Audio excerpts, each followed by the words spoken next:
Hi everybody, my name is Scott Hillier. I'm an independent filmmaker and president of ECU, the European Independent Film Festival. Welcome to ECU Friday Live, this wonderful Friday here in Paris with big blue skies and nice sunny day outside. We're back on track now after having a couple of weeks off after the festival, and now we're going to bring you some great insight from a very, very talented film director who competed and won an award at ECU. But the subject of today's talk is independent filmmaking, doing it your way. Because independent film directors often have to be more creative with the resources that we have. We also have more freedom to tackle topics in our own unique cinematic language. Today we'll be discussing the liberties of directing an independent film, which would not necessarily have a mainstream theatrical release.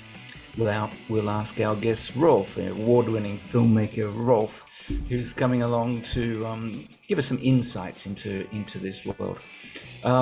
So I'm going to introduce Rolf. Rolf Heldal is a Norwegian filmmaker based in Oslo. He studied, strangely enough, medicine at a university in Berlin and has a BA, of course he does, in archaeology from the University of Oslo and an MA in filmmaking from the London Film School. Yes, an overachiever. He recently worked with a visual artist on The World Is Still There, an art installation exploring film and narrative through the use of soundscapes and paintings.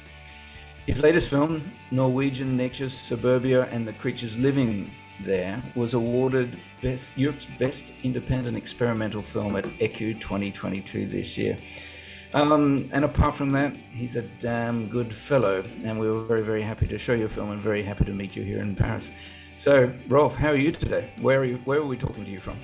You're talking to me from Kragerø, which is, actually this is a little island called Skåtøy outside of Kragerø. So I'm here on a little summer vacation.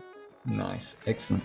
Well, as I said, Rolf, you're a bit of an overachiever to me and to everybody listening with all these crazy different things you do. So I guess you're like me and you don't sleep much, which is a good thing because sleep is for dreamers only.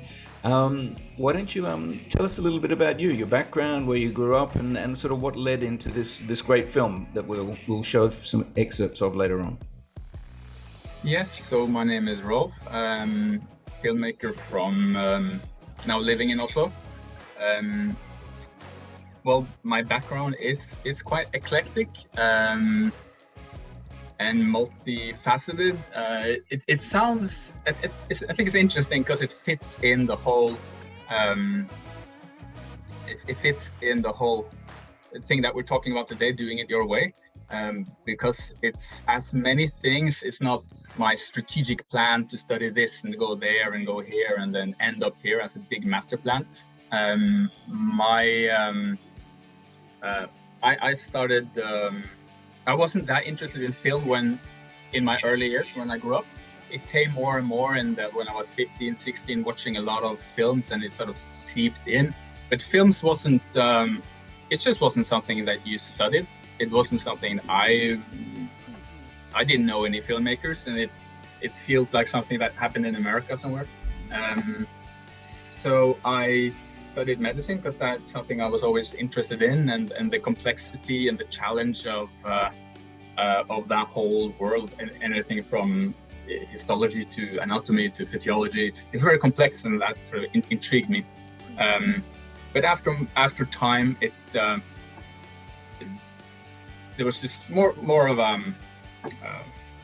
interest for film, or not really for film, but just exploring different aspects of the world, and you can say that led to archaeology as well, because that's also about discovering something hidden, and I'm driven up by mystery. I find the mystery of hidden stuff, and Roman times and Greek times, and in the end, I started to make more short films for myself and for my buddies, and then it was a natural step to apply to the London Film School, and then I'm now making films.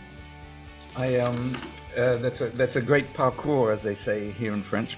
but I just want to read something out because we'll start talking about your film, your wonderful film, shortly. But it says this is your director's statement. The starting point in making this film was an observation. The world of art that had influenced me the most, let it be films, books, music or paintings, are the ones that let me be part of it. Those who included me in their experience and invited me in. I love that. That's fabulous, and that's a good lead in to the film. And we'll start playing a little bit of the film over it shortly. But I of course saw the film in the submission process at ECU, and then during the testing thing. And the first time I met Rolf we met up in the cinema because you were rather driven by the fact that you wanted to make sure the sound was good. And I love that about it. But as we watch a bit of your film now, why don't you tell us a little bit about it? Well, so it's interesting that you're talking about this whole way it's constructed, because I always felt that any film, the films I tend to go back to, they're not easily solved, and especially on first view, I don't get the whole puzzle. But it's like the memory of that film stays with me, and it's like the ghost of that film is in my head and sort of haunts me and asks me to solve the puzzle of the film. So that was the reason, that was the backbone of making the films. So finding a narrative and then taking elements out so it would make narratively, so it'll be interesting narratively, but in the end, it would be up to the viewer to find their own meaning, which is something that Umberto Eco has actually written about this. It's in a book called The Open Work, and he says that an open work is a work where the meaning happens between the artwork itself and the audience. So the audience have to sort of fill in the gap of the puzzle, and that was what I wanted. That was the main goal of this film. It was very interesting about that, because sometimes I'm not very happy to have to sort of fill in the gaps, but this was such a cinematic, immersive experience. I really enjoyed that. Now, we'll talk about the technicalities of this, but just quickly, what's the idea of the sound driving? The sound is the narrative to all intents and purposes. Yeah. And how did you come up with that? Was that a very conscious choice from the beginning? There were no words, there was no nothing. It was sound was going to drive this. Yes. I was always interested in making something that was driven by sound, and to explore sound itself, like how far can you actually go with sound and how much can sound tell of the story. So the film doesn't have any dialogue. And it's driven, like you say, with the sounds that happens off screen, the sound you just hear, and you yourself have to fill in the gaps of what those sounds are, like a family dining in a garden, and then you just hear fragments of that. So the idea was that your imagination would have to fill in the gaps, and maybe even though you don't see the family having a lunch in the garden, you will have a visual image of it. So you say you grew up in suburbia, Norwegian suburbia. Yeah. Did you ever have a family lunch and have some stray man walk into the garden? It happens all the time. It mostly actually happens because this is a crazy thing, because the suburbia is so much on the borderline of the forest. Sometimes you have stray animals coming in, like a moose just popping your head in your garden, and you're like, whoa, and then it just strolls off again. So that happens quite often. Strange animals and creatures of all sorts, strange creatures popping by. Nice. Well, I grew up in the bush in Australia, so we would regularly have kangaroos and emus and wild boars jumping all over the place. Tell me, there's a very poignant scene in the film with the little girl meeting the bushman, shall we say, and then washing his feet. What is that all about? Well, that's one of these things that uh, gives the audience some clues of where to interpret the film. Uh, I'm not going to say what it is for me because I'm more interested in because that would, I think, lessen the experience. Because I have a logic behind it, but then I took away some of the elements so people are free to interpret it in any way they want. And I think most of the times the way people will interpret it is so much more interesting than what I say or mean. And so and No, it was intentionally done in such an open way that you could interpret it in maybe like 5, 6, 7 ways, not 100 ways. I didn't want it to go into being vague, but in say 5, 6 ways that you could interpret it your own way based on your own experiences and religious beliefs or whatever it is.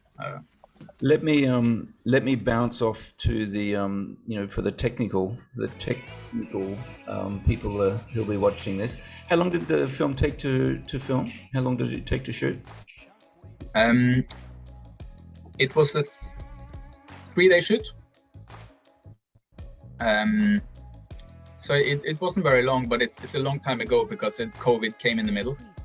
And that's another thing like we can talk about, like with indie films that we have, you can be a bit more flexible. You can suddenly you have more time for sound design. And because your sound designer is also out of work, he loves to keep evolving the script ahead. So that's another side of it. Well, that's a great indie way of looking at things. When you get some adversity in front of you or whatever, it is an opportunity. There's always an opportunity. And obviously you paid the actor by the amount of words that he spoke. Sorry?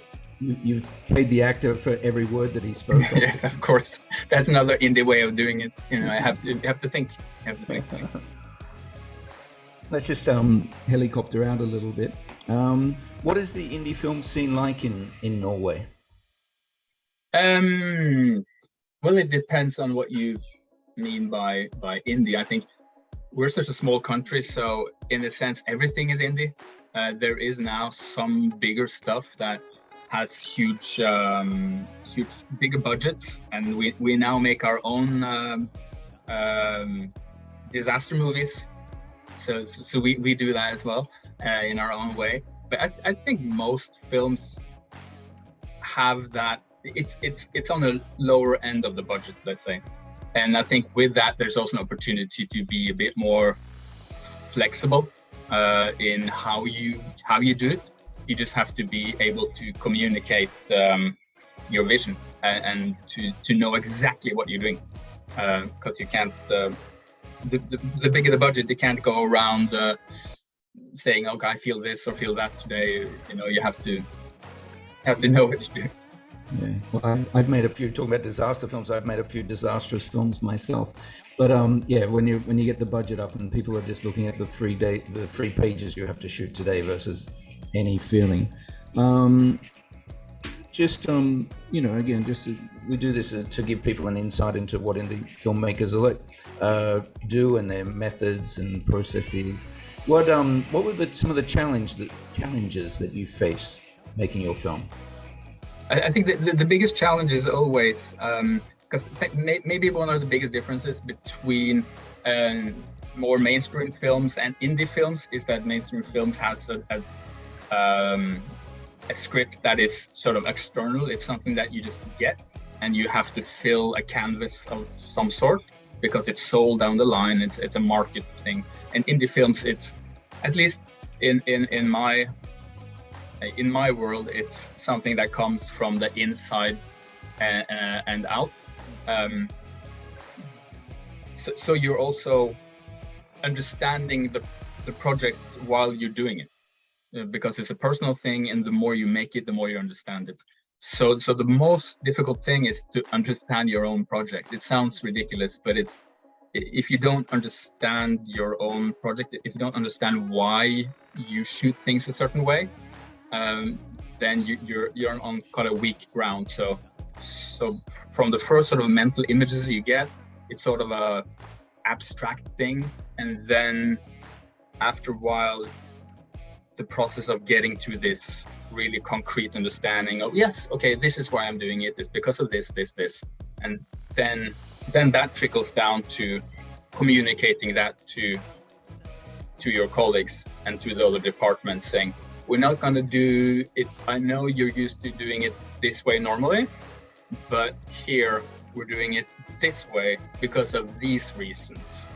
Because you will not a lot of times work with people who are really great professionals, but they work in a sort of industry way, like I call it like a standard industry way. I shoot it like this, and then we cut it like this, and we do it like this. So if you just ask people to do your thing, they will, because that's what they used to, they will do it the normal way.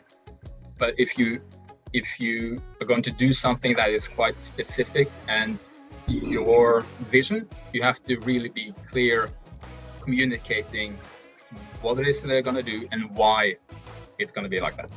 So I think that was a big challenge for me to discuss it with the sound designer, because they just ramble on and do their things, and then you have to go like, oh no, we're doing it a little bit different, and then they say, no, this is the way we're doing it, this is the normal. Like, no, I understand, because they have so much more experience than you. That's so much more experience. So you have to be a bit humble, but say, but for this project, it's like this and this, and be clear with the communication. Yeah, I think you're exactly right on that, and that is the indie way. We try to push some boundaries and do things that are a bit different.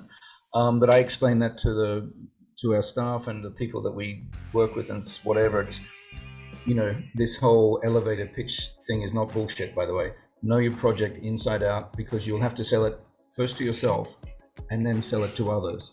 And because if you can sell it well, people will trust you. But this idea of just going into a room and saying, oh, I'll do this and maybe it's like this, if it's not clear in your head first, you won't fix it in the edit suite. That's for sure. So it's also the thought that, in indie film there's more creativity, there's more room to play, and that's nice, and that's true.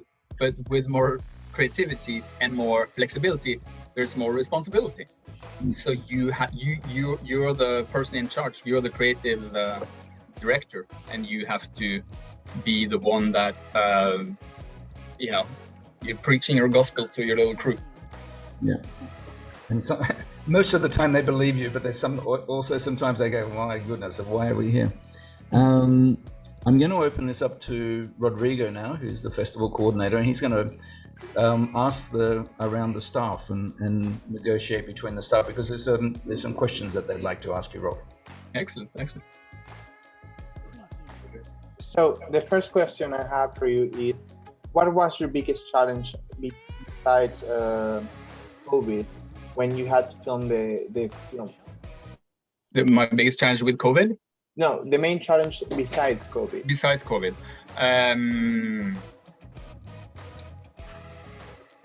It's so many challenges.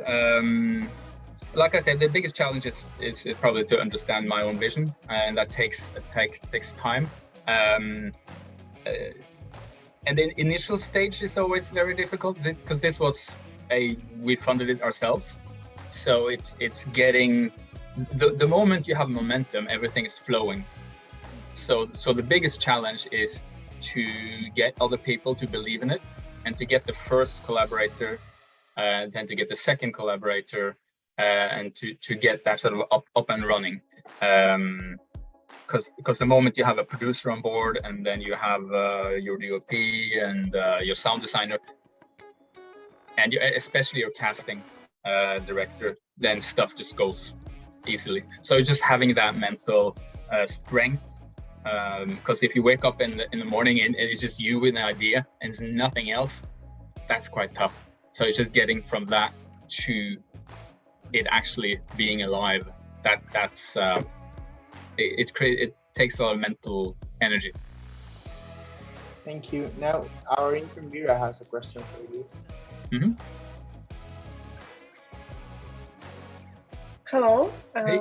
My name is Vera, and my question is, so when the idea of the film was arising in your mind, what was the first scene you imagined? So like, what was what became the first scene you built up the narrative around?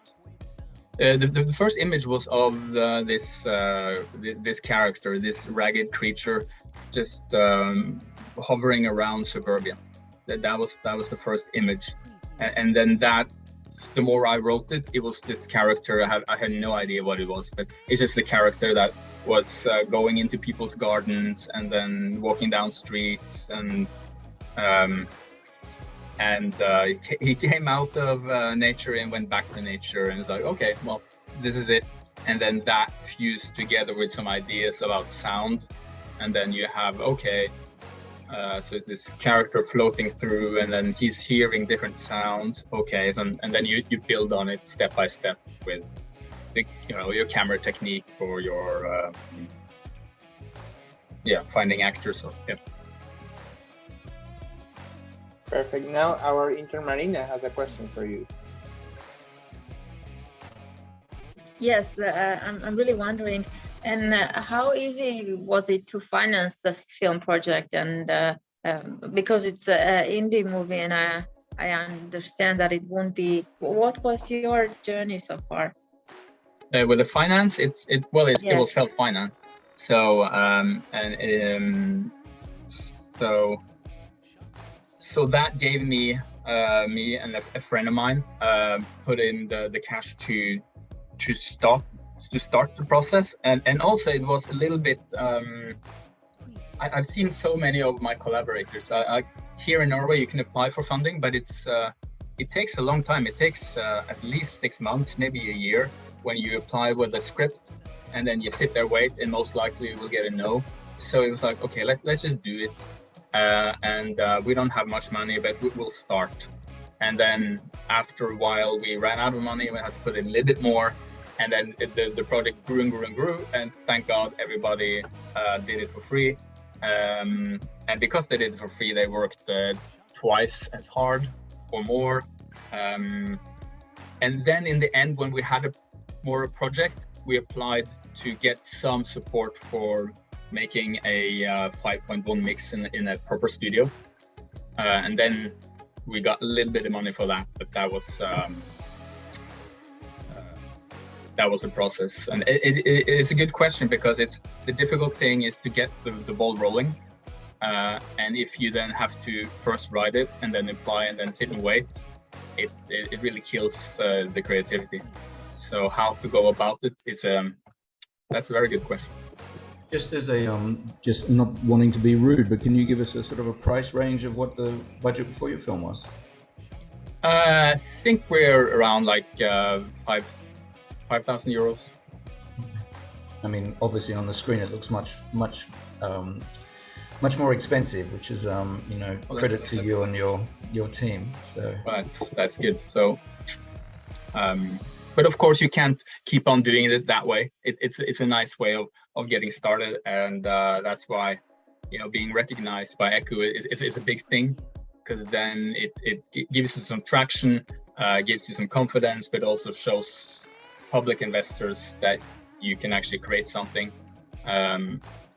so you can get money for the next one, and then it starts snowballing. Because that's my bit of advice, and I'll ask you right at the end of the thing as well, so you can start thinking of it now as advice to young filmmakers. But my advice is always to do exactly what you did. Write a script, get an idea, get a bit of cash, shoot it, because it's always better to show somebody what you've done rather than what you're going to do. So that's my always bit of my advice. And so I think you can go even lower than we had with our shoot. I mean, you could. The moment you have 15 people at a place, you have to feed them, and it gets bigger. You can just also go in your backyard with a camera and do something just as a sketch, just as a way of showing something that, oh, we're doing this. Maybe can we get some funding for the bigger version of this? So it's different ways of doing it. So just don't get bogged down by sitting still and waiting for that cash to arrive. It's all about developing your ideas. And our last question is from our intern Maria. Hello, Rolf. I hope you can see where you can. Yes, I can. Yeah. First of all, thank you so much for this most interesting topic today. And we had another question about the main actor of the film. how difficult was it for you to find him for this show? Because from what I understood, you had initially this idea of a character in mind, and how difficult was it to find the exact person who would suit this character? Yeah, so very good question. Luckily, one of the first persons that came into the project was the casting director, which also became the producer after a while, Camilla. So she has a lot of contacts with actors.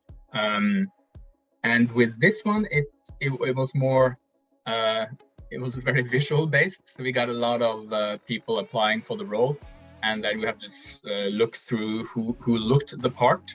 And I usually just talk to people. They come in for an audition, but we just talk, and I immediately get a sense of if it's right or not. It's an intuitive thing. I don't know how it works, but I think you recognize some things about that person, the way they talk, the way they walk, some sort of maybe some vulnerability they have or some strength they have, and you feel it's a right match. So for this one, it was more just about looking at different actors, seeing them, and then the moment they come in, you just know it's the right one. We did a lot of tests, but it was actually a waste of time, because I knew that he was the right, but you don't really always know. So it was a good lesson in that you have to really trust your instinct when you see an actor. If you feel like it's like something there, then you just go for it and move on. Okay, well, thank you very much, Rolf, for taking the questions. A very talented ECU staff with great questions. Thank you for having me. No, well, we're not finished you yet, but I liked your bit of advice about just go and pick something up. You can do it in your garden and do a sketch film should you wish. Do you have any other advice for the young budding filmmakers out there now? One thing would be this film was experimental, so and it's something I really like about that experimental word, because you have to trust that first image that comes in your head. And a lot of times there's a doubt, is this good enough, or this is silly, or so you have to really trust the esoteric nature of that idea and going through with that idea. Maybe it sounds a bit stupid in the beginning, but if it comes up, it's something that you have to work with.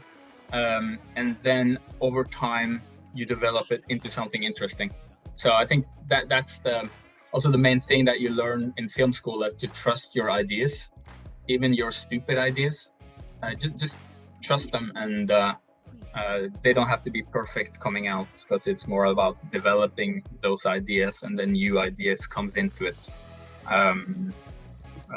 For me personally, the next step is working more in iterations, like I say, go in the backyard, and then how can I take, that's what I'm asking myself, how can you take an idea or a fragment of an idea that just comes up and then test it as quickly as possible, so you see a little bit what does this idea contain, and then you can go back and write some more, and then you can test it a little bit more.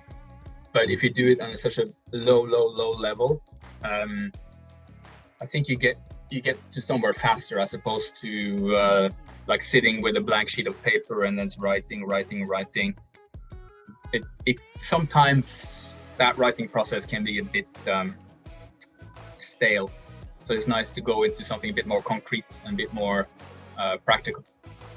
I'm a bit of a Bruce Springsteen fan, and not a casual Bruce Springsteen fan, but a rather intense Bruce Springsteen fan, and he does the same thing. If a line comes into your head, trust it. It'll take you somewhere. If you want to go somewhere, it'll take you somewhere. So that's, again, great advice. We're going to start wrapping this up slowly. We've got some fun facts that the ECU staff have come up with that we'd like to end the show with. And the first one is the first feature-length color film was the 1935 period drama Becky Sharp, and it was independently produced by Pioneer Pictures, 1935. It's even older than me, which is quite unusual. Christopher Nolan, a very famous independent film director turned very big, famous Hollywood film director, does not use a cell phone apparently, or neither does he have an email address, because he's just not interested, because it gives him time to think, and he prohibits them on the set of a film. Having worked with a couple of young collaborators last week, when they got angry at me when I said to them, put the phone in the middle of the desk, and all they did the whole time was just stare, pick up and carry heavy stuff, but then just stare longingly at their telephones. But at least I know that Mr. Nolan and I do share a thing. And James Cameron, who's obviously a great film director. There's a great story that I heard about him when he was just starting out working for the horror filmmaker Roger Corman, and he got fired off set because he was just a pain in the neck apparently. But he broke back into the building and broke into the edit suite to actually continue editing his film. And I kind of think that's doing it your way. So that's a couple of fun facts. I just want to remind everybody that ECU, the European Independent Film Festival, is open for submissions. You'll find all of the details on our website. The festival will be taking place in Paris again in April 2023. It's hard to think so far away, but I know that it's going to jump up like that. I think what we're going to do is we're going to go out after thanking award-winning film director Rolf. We're going to go out with his film was From Nature Back to Nature. It was a great film, Rolf. And just before we roll into this, I'm wondering, what are you working on at the moment? I'm working on, I'd say, 3 short films. Where I like I say, I try to sketch them out more. Like I said, with trying it out in the backyard, and they're sort of similar as this film, giving me sort of a basis of scaling it up. So I know when I make a feature, then I know what I need to do, and I know how to communicate well, because the last thing you want to do is, if you're making something that is personal, that a producer comes in and says no, this is the way we're going to do it.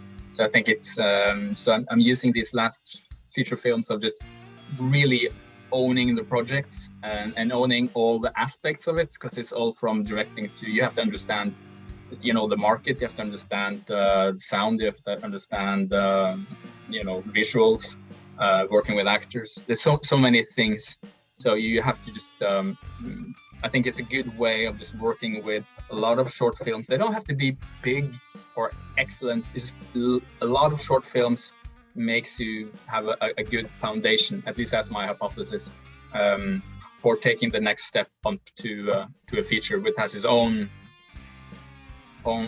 new challenges. Again, great advice to people out there wanting to make their films, because knowing what everybody does on the set is so important. After ECU's in its 18th year, and we've had a lot of people go through here over the years, but also had kids come through here after the second year in film school and don't know how to put a light stand up because they're directors. I'm like, guess what? You're going to carry that heavy box over there and you're going to put up some light stands because you need to. Steven Spielberg knows exactly what it all is about. So, just a 3 quick takeaways from Rolf. Know your project, know it inside out. Get it really clear in your mind. That's so important. Shoot something.